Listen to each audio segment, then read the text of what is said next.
What's up, guys? So this is going to be a gameplay footage video. These are all videos from Twitch, from their live streams. The difference that's in our Art of War, none of it is CG. None of it is pre-rendered. It is all created in this engine. Yep. And you're playing the game now, and you get to see pretty much all the stuff you saw there. Just we're going to take you through.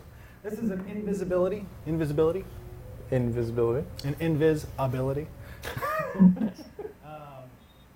it is a rogue primary skill. I believe we're team viewing this, so you might see some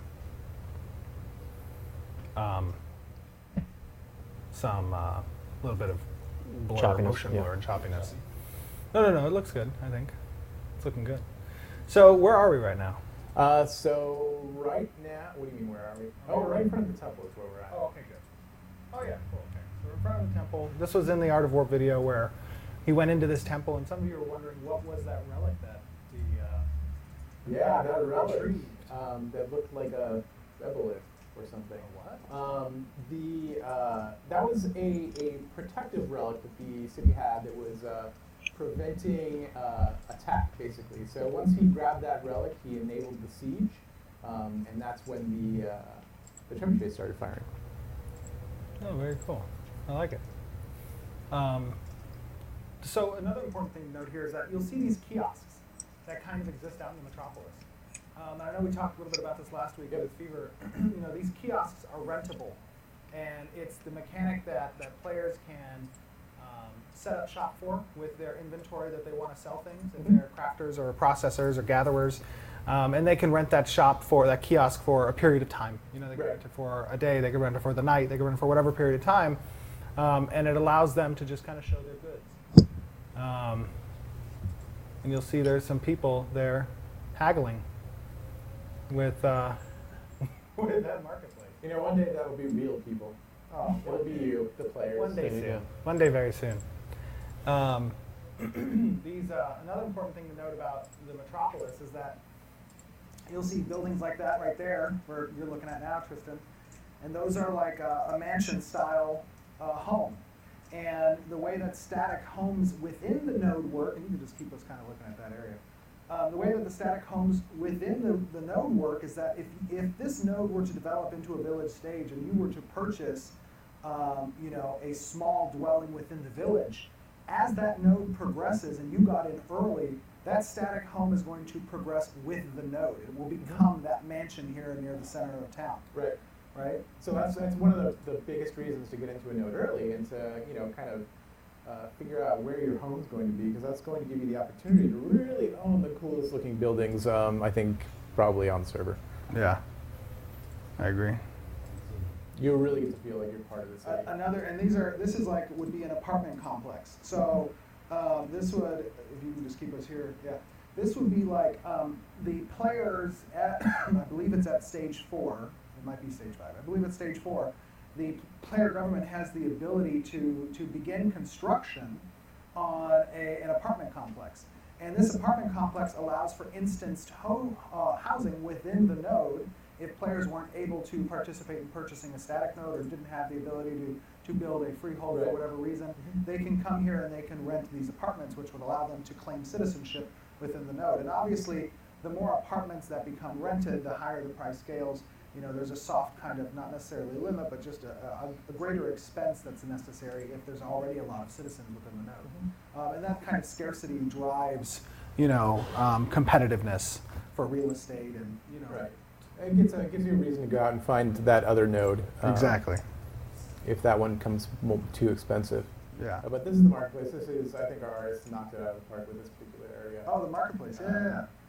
Oh, this looks good. So another thing we were discussing last time was that nodes within a region may share a bulletin board in the town center, and that bulletin board may be a search method for you to look for certain types of items. You won't be able to necessarily purchase that item from an auction house, so to speak, but you would have the location in a marketplace that you would need to purchase the item from. Yeah. And that helps to create local economies and local markets that are dependent on the supply of resources, gatherables, and and items that are within a local marketplace. You can see. And as you can see here, the UI is very basic. It is a very basic UI. This is a placeholder UI You just have the health bar on the bottom left there, menu option, top right. We haven't begun to work at all on our UI. Yeah, it's functional for us. It's not functional for players. I mean, I guess it would be functional for players, but that's all it would be. It's functional. Right. It's there to make sure that when we're in game and we're making sure our stats are scaling correctly, and that when I equip something, my strength goes up and that sort of thing. Yeah. When I get hit, my HP goes down. Mm-hmm. Absolutely. Very cool. We're on the first floor here. You want to take us up to the first floor? You want to go invisible so they don't try to kill you? Sweet. I love this temple.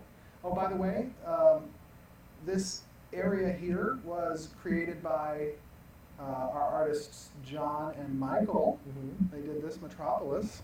The scene itself, the level itself, was set up by Tristan, one of our level designers. Do you want to take us into the temple? Can we go into the temple?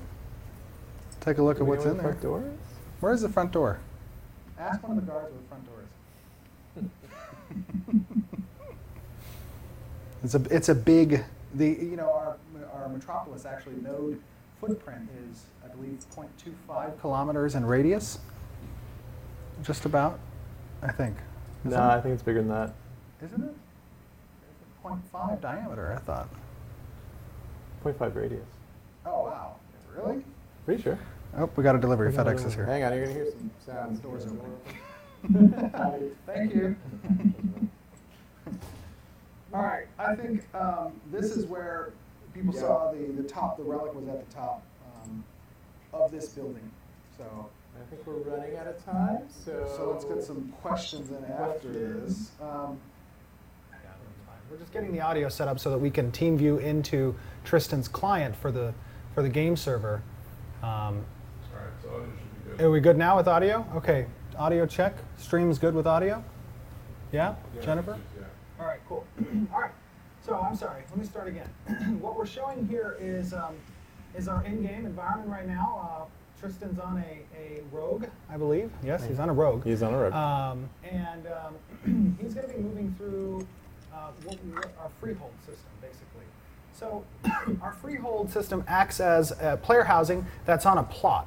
And these plots can be laid out in the open world when a node develops to stage 3 or above. And at the stage 3 or above level, nodes have a zone of influence that encompasses a large portion of the world. This is where players are doing activities and killing monsters and questing and everything that you do in an MMORPG is being done and being collected by the node and advancing in stages. And that's done in the COI. You as a player can lay this plot down as a freehold, and you can build up a house.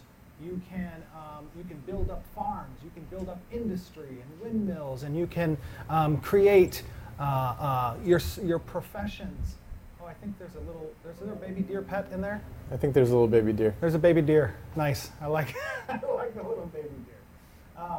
Basically, this freehold allows you to participate in the artisan class. It allows you to have a home that you can customize. It allows you to really do a lot of different things. Now, if you take a look at there, the freehold is actually pretty sizable. It's intended to fit multiple buildings, and that's kind of the idea behind it, is that you can take this little plot of land and build it out however you want to.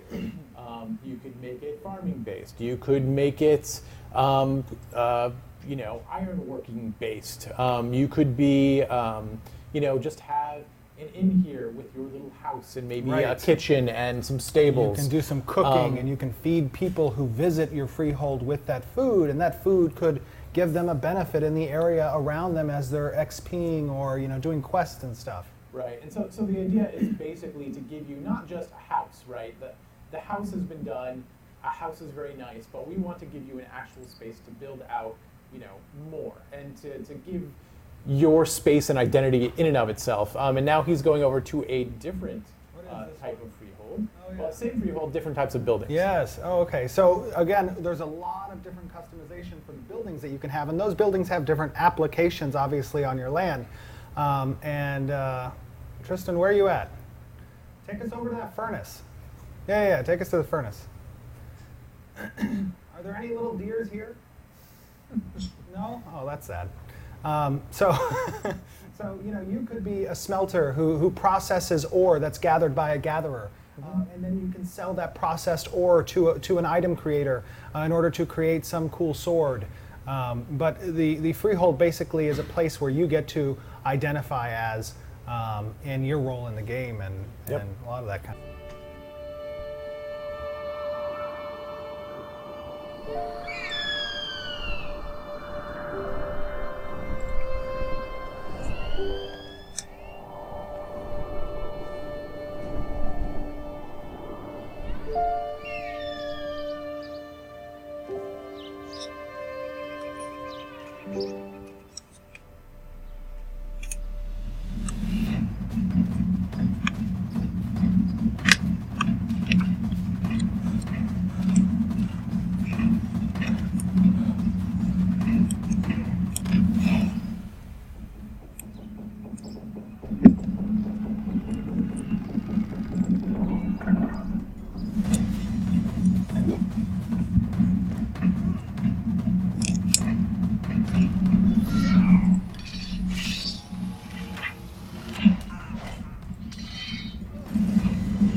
We're here. We're back. Hope you guys like that. It's cool watching it again for me. I love watching it every single time. I mean, it's pretty freaking crazy. That is our Predator class. And our Predator class is a rogue primary with a ranger secondary. And there's a little bit of a story here, obviously, and we'll probably be expanding on this storyline as we debut more pre-alpha footage. And none of that is CGI. None of that is pre-rendered. That environment is in the game. That city, we'll be walking around in that city probably on Friday as the rogue. Yeah, we'll probably take you guys on a tour. Like in the market, show everybody, the AIs walking around and stuff. We'll